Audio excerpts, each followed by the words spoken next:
In Greek, I am the name of God. I am life's bread. I am the world's light. The door is me. The good shepherd is me. I am both the life and the resurrection. I am the life, the truth, and the path. The real vine is me. Jesus made 7 statements about himself. Each one substitutes a straightforward statement about his own character and personality for a fable. Consider the implications of that.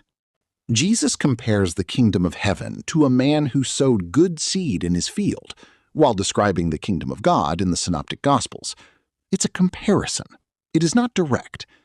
When describing himself in John, Jesus does not declare, "I am like bread." He declares, "I am the bread of life." "I am like a shepherd in the way that a good shepherd cares for" is not what he says. Sheep. "I am the excellent shepherd," he declares. There is no longer any indirection. The veil has been lifted. The I am statements assert from the inside what the parables approached from the outside. The second part of John's Gospel, chapters 13 through 21, is sometimes referred to as the Book of Glory. The longest and most continuous teaching segment in all 4 Gospels is found in the upper room on the night of Jesus' arrest. 3 complete chapters. Jesus addressed his disciples directly, personally, and intimately. The upper room discourse is comprised of chapters 13, 14, 15, 16, and 17. Furthermore, it is not like anything found in Matthew, Mark, or Luke. He doesn't narrate a tale about a lost sheep, a farmer, or a king. In John 14:1, he states, "Let not your heart be troubled. If you trust in God, trust in me as well." He states in The parables are familiar to you. You've known them since you were a young child. The prodigal son wastes everything and returns home to a father who flees. When everyone else had moved on, the Good Samaritan crossed the street. The seed and sowage were dispersed across 4 distinct soils in all directions. The sheep that went missing, the misplaced penny, the 10 virgins and their lights. No matter when they started, all of the vineyard workers received the same salary: the seed of mustard. expanding to become the garden's biggest plant. When most people think of Jesus, these are the stories that come to mind.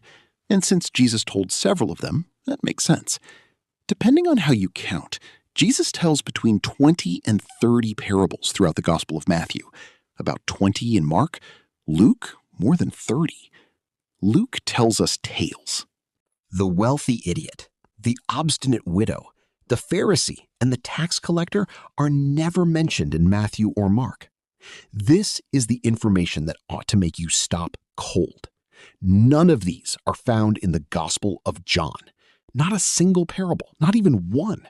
There isn't a single story about a farmer, a shepherd, a king hosting a feast in the entire 4th Gospel, which consists of 21 chapters and more than 15,000 words in the original Greek.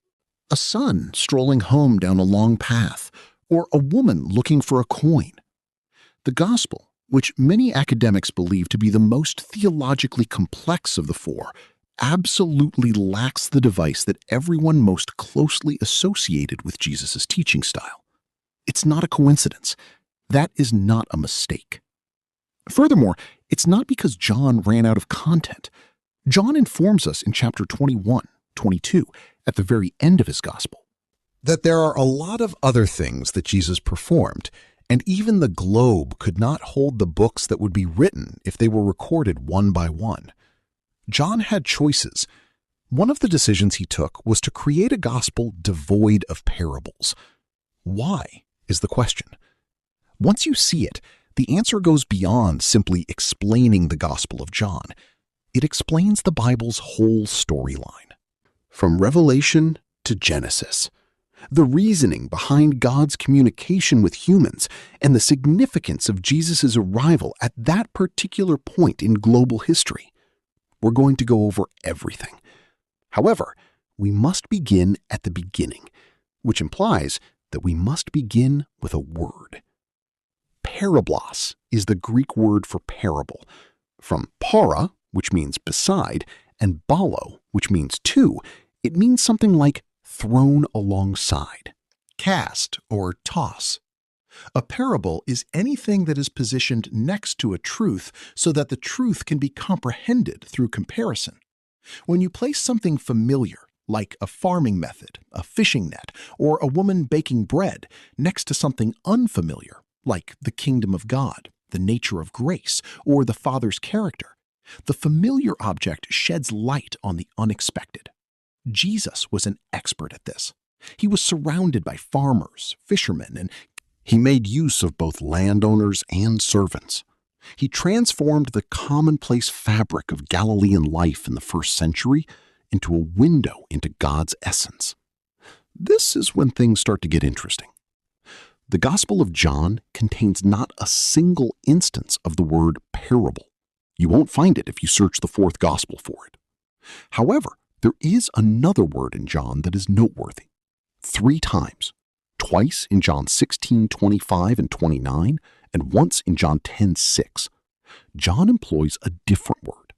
The term is paromamia, which is typically translated as metaphorical language or figure of speech. These words are not interchangeable. They have a connection. Although they both use illustrative or indirect discourse, they are not interchangeable.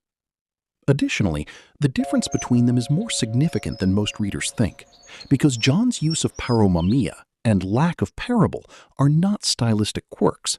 It is an indication of theology. To comprehend why, we must return to Matthew 13. The wonderful parable chapter is this one, the chapter in which Jesus narrates the stories of the sower, wheat and tares, mustard seed, leaven, hidden treasure, pearl, and dragnet, all at once. In the midst of this, following the sower story, his disciples approach him with a query. It may be the most significant question in the tale chapters, but most readers ignore it. In Matthew 13:10, they ask him, "Why do you tell them parables?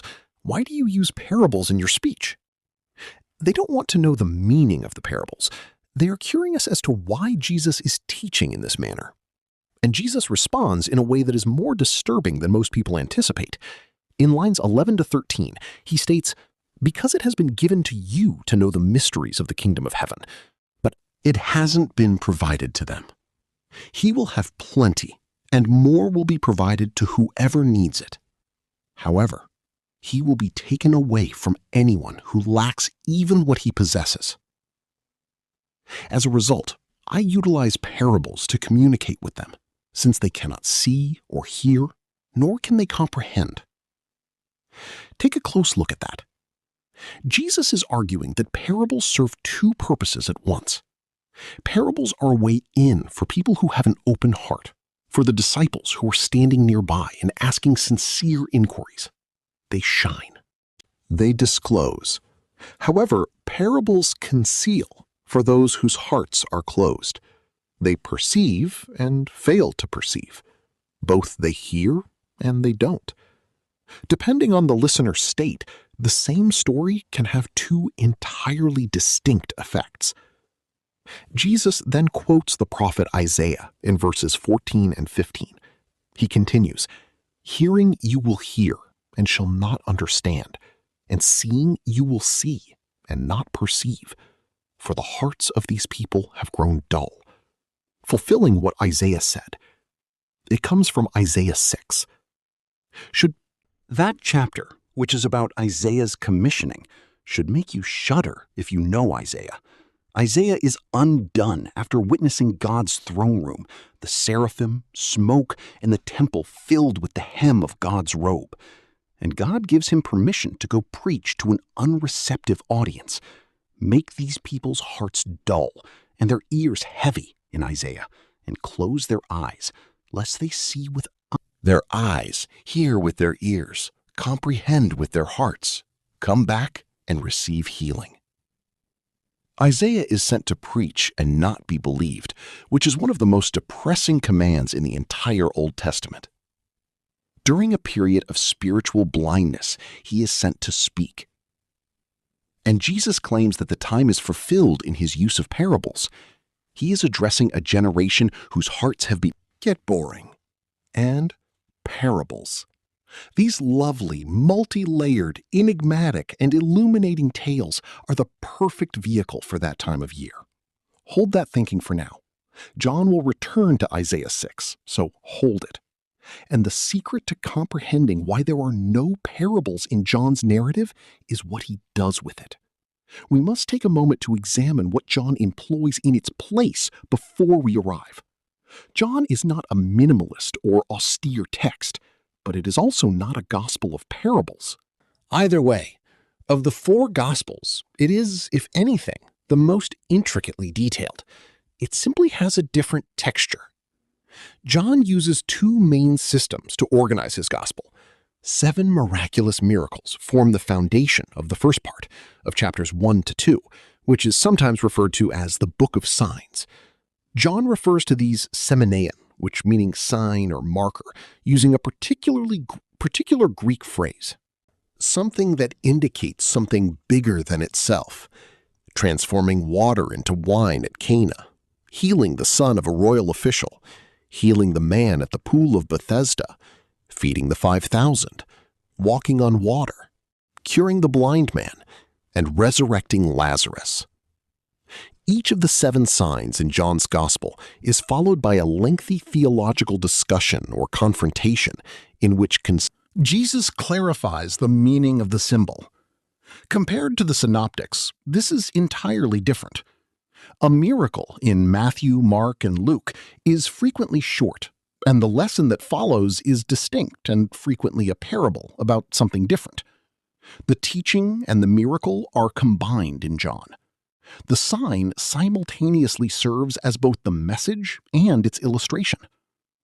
The 7 big I am assertions are interwoven throughout these signals. Ego